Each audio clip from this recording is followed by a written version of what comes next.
Shalom saudara yang terkasih di dalam Kristus, setiap jemaat Tuhan yang ada di rumah masing-masing yang hari ini mengikuti ibadah ini. Saudara, kita terus berdoa ya, semoga minggu-minggu yang akan datang kita sudah bisa ibadah onsite, kita bisa bertatap muka secara langsung ya. Saudara terus berdoa supaya negeri ini boleh segera dipulihkan. Amin. Oke. Hari ini kita akan melanjutkan apa yang disampaikan oleh gembala kita, seri keintiman Roh Kudus ya. Saya akan berikan judul hidup yang berbuah, saudara. Nah, firman Tuhan hari ini kita ambil dari Galatia 5 ayat yang ke-16 sampai dengan ayat yang ke-26. Demikian firman Tuhan, saya akan bacakan buat saudara. Saudara yang di rumah, saudara bisa buka Alkitabmu dan saudara bisa ikuti pembacaan firman ini. Galatia 5 ayat yang ke-16 sampai dengan ayat yang ke-26. Demikian firman Tuhan.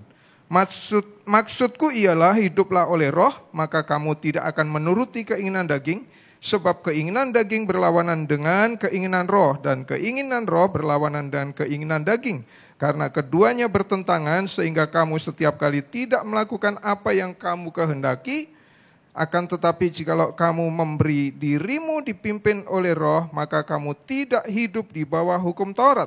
Perbuatan daging telah nyata, yaitu percabulan, kecemaran, hawa nafsu, penyembahan berhala, sihir, perseteruan, perselisihan, iri hati, amarah, kepentingan diri sendiri, percideraan, roh pemecah, kedengkian, kemabukan, pesta pora, dan sebagainya. Terhadap semuanya itu kuperingatkan kamu, seperti yang telah kubuat dahulu, bahwa barang siapa melakukan hal-hal yang demikian, ia tidak akan mendapat bagian dalam kerajaan Allah. Tetapi buah roh ialah kasih, sukacita, damai, sejahtera, kesabaran, kemurahan, kebaikan, kesetiaan, kelemah lembutan, penguasaan diri. Tidak ada hukum yang menentang hal-hal itu. Barang siapa menjadi milik Kristus Yesus, ia telah menyalibkan daging dengan segala hawa nafsu dan keinginannya. Jikalau kita hidup oleh roh, baiklah hidup kita juga dipimpin oleh roh. Dan janganlah kita gila hormat, janganlah kita saling menantang dan saling mendengki. Saudara, apa yang baru saja kita baca ini adalah satu bagian dari surat Rasul Paulus kepada jemaat di Galatia. Saudara lihat, kalau saudara baca secara keseluruhan surat Galatia, maka saudara akan menemukan beberapa hal, gambaran keadaan jemaat Galatia pada saat itu. Saya sampaikan 3 hal saja yang saya catat di sini. Yang pertama, bagaimana keadaan jemaat Galatia pada saat surat ini ditulis. Yang pertama, jemaat Galatia mereka sudah menerima Tuhan Yesus ya, mereka sudah menerima karunia keselamatan di dalam Kristus, tetapi mereka harus menghadapi pengajar-pengajar sesat. Sehingga jemaat yang masih muda, yang belum matang, yang belum dewasa dalam hal pengajaran dan belum memiliki daya tahan di dalam menghadapi ajaran-ajaran yang lain, mereka segera mengikuti satu Injil yang lain, yang sebenarnya bukan Injil, demikian Rasul Paulus katakan. Ya. Injil yang benar seharusnya berpusat kepada Kristus. Injil yang benar seharusnya berpusat kepada kehidupan Kristus. Injil yang benar adalah Injil yang seharusnya berpusat kepada pengajaran Kristus. Tetapi ternyata di Galatia banyak yang datang sebagai pengajar, sebagai penginjil, tetapi Injil yang lain, Injil yang berbeda yang disampaikan. Ya. Yang kedua, mereka hidup dalam perhambaan hukum Taurat. Makanya kalau saudara pelajari di dalam Galatia ini, banyak sekali Rasul Paulus membicarakan tentang hukum Taurat. Karena sekalipun mereka sudah percaya, sekalipun mereka sudah beriman kepada Kristus, menjadi orang Kristen, tetapi mereka masih diikat dengan hukum-hukum Taurat. Mereka masih diikat dengan tradisi-tradisi.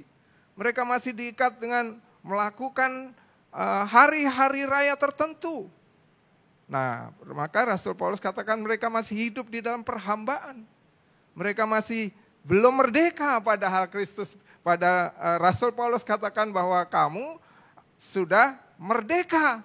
Tetapi ternyata mereka masih hidup di dalam hukum Taurat, saudara. Maka Rasul Paulus katakan begini, kamu lepas dari Kristus jikalau kamu mengharapkan kebenaran oleh hukum Taurat. Kamu hidup di luar kasih karunia. Saudara tahu ciri, tanda atau ciri dari orang yang masih terikat di dalam hukum Taurat. Galatia 3 ayat 12 di sana dikatakan bahwa orang melakukan sesuatu bukan karena iman. Nah ini tandanya, dasar hukum Taurat adalah melakukan sesuatu bukan karena iman. Tetapi orang berpikir bahwa ketika dia melakukan hukum, maka dia akan hidup. Nah, saudara bisa cek ya, banyak orang yang memiliki motivasi seperti ini, saudara. Bukan karena iman, tetapi mereka berpikir, saya melakukan sesuatu karena saya takut dihukum. Saya melakukan sesuatu supaya saya diberkati. Saya melakukan sesuatu supaya saya tidak mengalami bangkrut. Saya melakukan sesuatu supaya Tuhan berkenan kepada saya. Saya diberkati. Maka banyak orang berpikir begitu. Orang membawa persembahan persepuluhan supaya diberkati bisnisnya. Takut dihukum, takut mengalami kebangkrutan dan seterusnya, saudara. Nah, itu bukan iman. Sebab firman Tuhan katakan, ya, dasar dari hukum Taurat bukanlah iman. Jadi semua atau segala sesuatu yang kita lakukan karena kita takut atau supaya kita mendapatkan sesuatu, jangan-jangan saudara sudah menciptakan Taurat yang baru. Sebab seharusnya apa yang kita kerjakan, apa yang kita lakukan, semuanya dasarnya adalah iman kepada Kristus. Haleluya. Nah, demikian saudara ya. Yang ketiga, apa yang terjadi di tengah-tengah jemaat Tuhan di Galatia? Mereka hidup dalam daging, dalam kesenangan duniawi. Apa yang dilakukan mereka hanya untuk memuaskan keinginan diri sendiri. Sebab itu mengetahui kondisi ini, Rasul Paulus kemudian menegur mereka dengan sangat keras, saudara. Ditegur dengan keras dan dalam bacaan ini kita melihat ada dua hal. Rasul Paulus mengkontraskan dua kondisi, dua keadaan yang bertentangan, yang berlawanan. Satu hidup di dalam roh, yang satu hidup menurut keinginan daging. Nah, saya mau bahas di sini ya, dua poin ini. Yang pertama, apa yang dimaksud hidup menurut daging? Pertama, hidup menurut keinginan diri sendiri, tidak menuruti Allah. Yang kedua, yang dipikirkan hal-hal yang dari daging. Apa yang menyenangkan daging? Sangat duniawi, materialistis. Yang dipikirkan uang, kekayaan, kesenangan, kenikmatan, hedonis. Ya, dari kata piledonos atau pilos dan hedon. Ya, dua kata itu. Kesukaannya adalah hal-hal yang ya untuk kesenangan diri sendiri, kenikmatan diri sendiri. Ya, itu lawan dari piloteos ya, pilos dan teos. Dia tidak menikmati Tuhan. Dia tidak, kesukaannya bukan Tuhan. Dia tidak memiliki minat yang sungguh-sungguh dengan Tuhan. Yang dipikirkan adalah kekayaan, kenikmatan dan seterusnya. Nah, saudara, ini yang terjadi di tengah-tengah jemaat di Galatia. Berikutnya, dia jiwanya dikendalikan, dikontrol, dan dikuasai oleh filosofi dunia. Saudara tahu, begini maksudnya. Hidup kita, manusia terdiri dari 3 ya. Tubuh, roh, dan jiwa. Saudara, di dalam kehidupan kita, siapa yang mengendalikan jiwa kita? Nah, tubuh manusia, tubuh daging, di sana dipengaruhi oleh keadaan dunia. Apa yang kita lihat, apa yang diajarkan dunia, apa yang kita alami, dan setiap hari kita melihat kemegahan dunia ini ya saudara ya. Nah ketika jiwa kita dikuasai oleh keinginan daging, ketika jiwa kita dikontrol oleh daging, maka hidup kita akan hidup secara daging, hidup secara dunia, saudara. Ini yang terjadi dalam hidup kita, ya. Perhatikan Roma 7 ayat 15 sampai 23. Saya baca ayat yang terakhir aja, 22-23. Sebab di dalam batinku aku suka akan hukum Allah, tetapi di dalam anggota-anggota tubuhku aku melihat hukum lain yang berjuang melawan hukum akal budiku dan membuat aku menjadi tawanan hukum dosa yang ada di dalam anggota-anggota tubuhku. Filosofi dunia yang kita terima setiap hari itu akan mempengaruhi jiwa, di mana di dalam jiwa ada perasaan, ada pikiran, ada kehendak, saudara. Nah, ketika jiwa kita didominasi, dikendalikan oleh daging, maka hidup kita akan mengikuti atau menuruti keinginan daging. Ya. Nah, manifestasi dari cara hidup ini apa? Ayat 19 sampai 21. Hidup dalam percabulan, kecemaran, hawa nafsu, penyembahan berhala, sihir, perseteruan, perselisihan, iri hati, amarah, kepentingan diri sendiri, percideraan, roh pemecah, kedengkian, kemabukan, pesta pora, dan sebagainya. Masih banyak ya, dan sebagainya. Sudah tandain ini. Mari kita periksa, apakah dalam hidup kita ada tanda-tanda ini. Ada perilaku ini, ada karakter ini saudara. Jangan-jangan kita masih hidup di dalam daging. Ya, Rasul Paulus bilang kalau kamu masih hidup di dalam daging, kamu keluar dari Kristus. Kamu keluar dari kasih karunia. Kamu di luar Kristus. Ini yang tentu kita nggak inginkan. Sebab ada konsekuensi, saudara. Kalau kita hidup dengan cara ini, ya, hidup menurut daging. Coba perhatikan. Konsekuensinya, menempatkan diri kita dalam perseteruan terhadap Allah. Roma 8 ayat 7 sampai dengan ayat 8. Begini firman Tuhan, sebab keinginan daging adalah perseteruan terhadap Allah karena ia takluk kepada hukum Allah. Karena ia tidak takluk kepada hukum Allah. Saudara, mengerikan ya. Kalau kita menempatkan diri kita, posisi kita itu di dalam permusuhan. Aduh, mengerikan. Perseteruan terhadap Allah. Hal ini memang tidak mungkin baginya, nggak mungkin. Orang yang masih hidup di dalam kedagingan, hidup menurut daging, hidup menurut filosofi dunia, dia akan menempatkan dirinya di dalam perseteruan, permusuhan, perselisihan dengan Allah. Mengerikan sekali. Ini konsekuensinya. Yang kedua, Galatia 5 ayat 21b. Barang siapa melakukan hal-hal yang demikian, ia tidak akan mendapat bagian di dalam kerajaan Allah.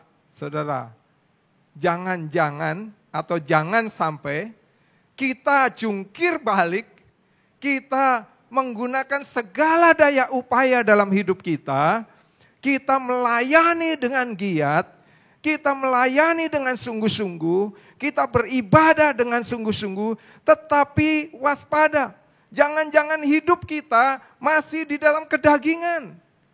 Hidup menurut daging. Ini bukan bicara berarti saudara tidak boleh kaya. Bukan bicara saudara tidak boleh punya banyak. Tetapi bicara tentang mindset, cara berpikir. Kalau saudara diberkati banyak, kalau saudara kaya raya, saudara mesti tahu buat apa itu. Saudara tanya Tuhan, gunakan segala sesuatu dalam rangka untuk memuliakan Tuhan. Bukan untuk kesenangan diri sendiri. Bukan untuk memuaskan hawa nafsu. Nah, itu hidup dalam kedagingan. Bahaya nih saudara ya, ingat. Bagian kedua, Barang siapa melakukan hal-hal yang demikian, ia tidak akan mendapat bagian dalam kerajaan Allah. Aduh, seram sekali. Jangan sampai segala jerih payah yang kita kerjakan, yang kita lakukan, ketika nanti satu saatnya kita titik menghembuskan nafas terakhir, dan ketika kita ada di dalam pengadilan, ya, ternyata kita datang kepada Tuhan. Di dalam Matius juga dikatakan, ya, Tuhan, aku sudah mengusir setan demi namamu. Aku sudah bernubuat demi namamu. Aku sudah berdoa untuk orang sakit sudah sembuh. Tapi Tuhan bilang apa? Nyahlah dari hadapanku, hai engkau sekalian pembuat kejahatan. Aku tidak mengenal engkau. Aduh, ngeri sekali saudara kalau sampai terjadi seperti itu. Sebab itu ini menjadi peringatan buat kita. Kalau hari ini firman ini datang kepada kita, sekian 2000 tahun yang lalu ini datang kepada jemaat di Galatia. Hari ini datang kepada saudara dan saya. Pasti ada maksud Tuhan. Saudara perhatikan, hidup kita hari ini, apakah kita masih memiliki menuruti keinginan-keinginan daging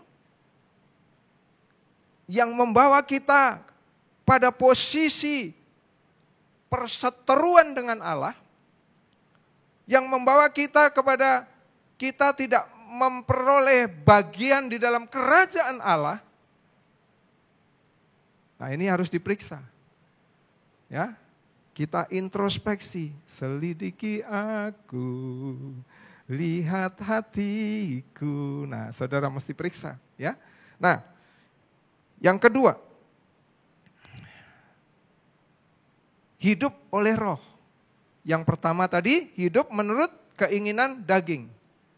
Yang bertentangan dengan hidup menurut roh. Atau hidup oleh roh. Ini yang disampaikan Rasul Paulus, ya. 2 poin ini. Nah, apa itu yang dimaksud hidup oleh roh? Hidup oleh roh adalah hidup yang sesuai dengan keinginan atau kehendak roh yang diperoleh karena kita bersedia secara terus-menerus hidup dalam pimpinan Roh Kudus. Ini artinya apa? Artinya kita harus menjaga keintiman dengan Roh Kudus dan menaklukkan diri, tunduk, rela disubordinasi dan dibawa kendali kepada dan oleh Roh Kudus. Sehingga kita akan dibawa ke dalam seluruh kebenaran Allah. Ingat, Yohanes 16 ayat 13, fungsi Roh Kudus adalah memimpin kita ke dalam seluruh kebenaran. Jadi ketika saudara dan saya rela hidupku dipimpin oleh Roh Kudus, maka Roh Kudus akan memimpin saudara dan saya, membawa saudara dan saya di dalam segala atau seluruh kebenaran. Karena saudara dan saya dibawa oleh Roh Kudus, dipimpin ke dalam segala kebenaran, maka hidup kita, pikiran kita, jiwa kita diisi atau boleh dikatakan sama seperasaan dengan Kristus. Maka firman Tuhan katakan begini, supaya kamu memiliki pikiran dan perasaan yang terdapat juga di dalam Kristus Yesus. Itu bisa terjadi kalau engkau mau hidup dipimpin oleh Roh Kudus. Sehingga seluruh hidupmu, seluruh aktivitasmu, seluruh tindakanmu akan sepikiran dan seperasaan dengan Kristus. Nah, ini kuncinya, saudara, ya. Maka Rasul Paulus memberikan 2 fakta ini.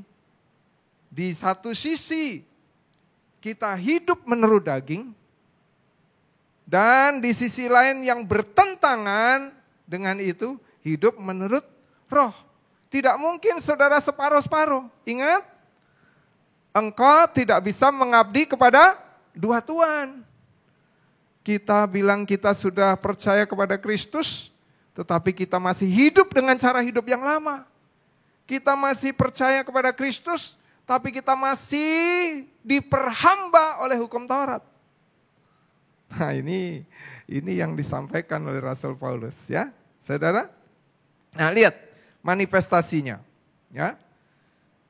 Jadi inilah yang dimaksud memiliki pikiran dan perasaan Kristus, atau pikiran dan perasaan yang selaras dengan pikiran dan perasaan Kristus. Manifestasinya bagaimana?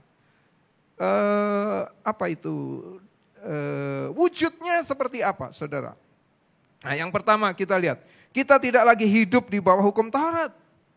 Jadi saudara melakukan segala sesuatu bukan karena kewajiban, bukan karena takut dihukum, bukan karena takut nanti bangkrut, bukan karena saudara supaya saudara menerima sesuatu, itu dagang sama Tuhan. Saudara mengembalikan 10/10 supaya saudara mendapatkan 100 kali lipat, itu saudara dagang sama Tuhan. Saudara sedang menyuap Tuhan, saudara ya. Tapi saudara kalau melakukan segala sesuatu, lakukanlah karena iman. Lakukanlah karena engkau mengasihi Tuhan. Kalau engkau menabur untuk pekerjaan Tuhan. Kalau engkau memberi untuk pekerjaan Tuhan, karena engkau mengasihi jiwa-jiwa. Karena engkau mengasihi pelayanan. Karena engkau mengasihi Tuhan. Karena engkau mendukung pekerjaan Tuhan. Karena engkau mendukung pelayanan Tuhan. Bukan karena supaya diberkati. Bukan karena takut dihukum. Nah itu udah Taurat baru loh saudara ya.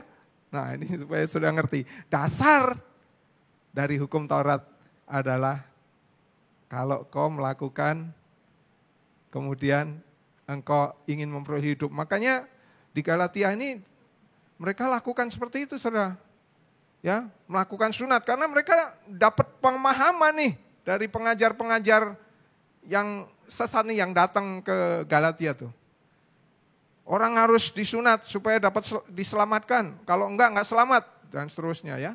Nah yang hari ini tentu berbeda ya saudara. Mungkin sudah dengan cara-cara yang lain seperti tadi yang saya kasih contoh saudara ya. Saudara melakukan sesuatu takut ancaman. Nah itu loh. Saudara sedang menciptakan Taurat baru. Saudara melakukan sesuatu supaya saudara diberkati. Ini kan cara-cara orang-orang di perjanjian lama. Kalau taat, berkat. Kalau tidak taat, kutuk, ya kan? Nah, itu konsep Taurat, ya. Tetapi saudara hidup di dalam kasih karunia, ya. Nah, manifestasinya apa nih? Kita tidak lagi hidup di hukum Taurat. Akan tetapi jikalau kamu memberi dirimu dipimpin oleh Roh, maka kamu tidak hidup di bawah hukum Taurat. Galatia 5 ayat yang 18, ya. Yang kedua, hidup di bawah kendali roh. Ingat, apa yang mendominasi jiwamu itu yang akan mempengaruhi gaya hidupmu. Kalau engkau dikendalikan oleh daging, maka engkau akan melakukan segala sesuatu menurut keinginan daging.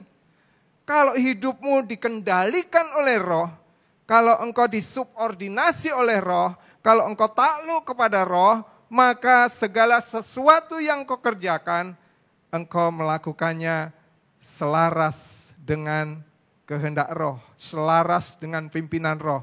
Yang itu adalah sepikiran dan seperasaan dengan Kristus. Nah, begini ya saudara, inilah yang ketiga, poin ketiga. Apa manifestasinya? Bertindak sesuai dengan pikiran dan perasaan Kristus. Ya, saudara melakukan segala sesuatu, saudara nggak melakukan dari diri sendiri. Saudara nggak melakukan menurut keinginan diri sendiri, tetapi saudara melakukan sesuai dengan pikiran dan perasaan Kristus, sesuai dengan kehendak Allah. Itu yang kita boleh alami ketika kita hidup dipimpin oleh roh. Hasilnya apa saudara? Hasilnya ini, hidup kita menghasilkan buah roh. Jadi kalau saudara ingin supaya hidupmu menghasilkan buah, hiduplah menurut roh, ya, hidup oleh roh. Nih, ya, ayat 22, ayat 23. Tetapi buah roh ialah kasih, sukacita, damai sejahtera, kesabaran, kemurahan, kebaikan, kesetiaan, kelemah lembutan, penguasaan diri. Tidak ada hukum yang menentang hal-hal itu. Inilah yang disebut sempurna seperti Bapa di dalam Matius 5 ayat yang ke-48. Hendaklah kamu sempurna karena Bapa adalah sempurna. Sempurna di sini maksudnya adalah nih ya, bahasa aslinya di sana dikatakan telios. Komplit dalam semua bagian. Bertumbuh secara penuh. Kalau saudara mau bertumbuh secara penuh, hiduplah menurut roh. Supaya saudara berbuah. Ya, dewasa penuh.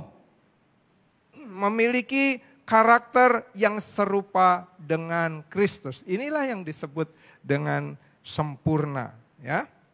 Nah, penutup terakhir, saudara. Bagaimana supaya kita memiliki hidup yang berbuah? Nah, ini makanya saudara perhatikan nih. Berapa minggu ini di bulan ini, ya, serinya keintiman dengan Roh Kudus, ya kan? Nah, jangan lagi hidup dengan cara yang lama, saudara. Jangan kita menjadi percaya kepada Kristus, kita menjadi orang Kristen, tetapi kita masih hidup dengan cara hidup yang lama. Kita harus belajar supaya hidup kita dipimpin oleh Roh Kudus, ya. Jangan hidup dengan cara yang lama, yaitu hidup di dalam daging. Karena kita udah tahu konsekuensinya. Kalau hidup dalam daging, apa?